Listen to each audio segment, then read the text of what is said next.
chapter 22. A prophecy against the valley of vision. What troubles you now, that you have all gone up on the roofs? You town so full of commotion, you city of tumult and revelry. Your slain were not killed by the sword, nor did they die in battle. All your leaders have fled together, they have been captured without using the bow. All you who were caught were taken prisoner together, having fled while the enemy was still far away. Therefore I said, turn away from me, let me weep bitterly. Do not try to console me over the destruction of my people.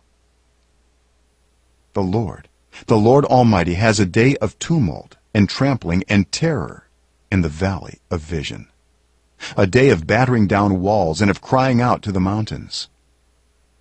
Elam takes up the quiver, with her charioteers and horses. Kir uncovers the shield. Your choicest valleys are full of chariots, and horsemen are posted at the city gates. The Lord stripped away the defenses of Judah, and you looked in that day to the weapons in the palace of the forest. You saw that the walls of the city of David were broken through in many places. You stored up water in the lower pool. You counted the buildings in Jerusalem and tore down houses to strengthen the wall. You built a reservoir between the two walls for the water of the old pool. But you did not look to the one who made it, or have regard for the one who planned it long ago. The Lord Almighty called you on that day to weep and to wail, to tear out your hair and put on sackcloth. But see, there is joy and revelry, slaughtering of cattle and killing of sheep, eating of meat and drinking of wine. Let us eat and drink, you say, for tomorrow we die. The Lord Almighty has revealed this in my hearing. Till your dying day, this sin will not be atoned for, says the Lord Almighty. This is what the Lord Almighty says. Go, say to this steward, to Shebna, the palace administrator, what are you doing here? And who gave you permission to cut out a grave for yourself here, hewing your grave on the height and chiseling your resting place in the rock? Beware, the Lord is about to take firm hold of you and hurl you away, you mighty man.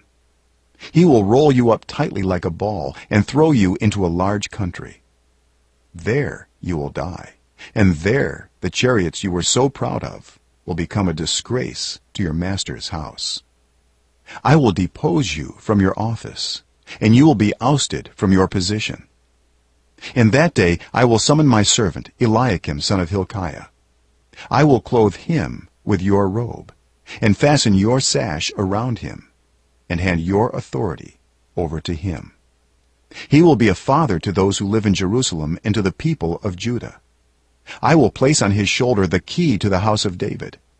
What he opens, no one can shut, and what he shuts, no one can open. I will drive him like a peg into a firm place. He will become a seat of honor for the house of his father. All the glory of his family will hang on him, its offspring and offshoots, all its lesser vessels, from the bowls to all the jars.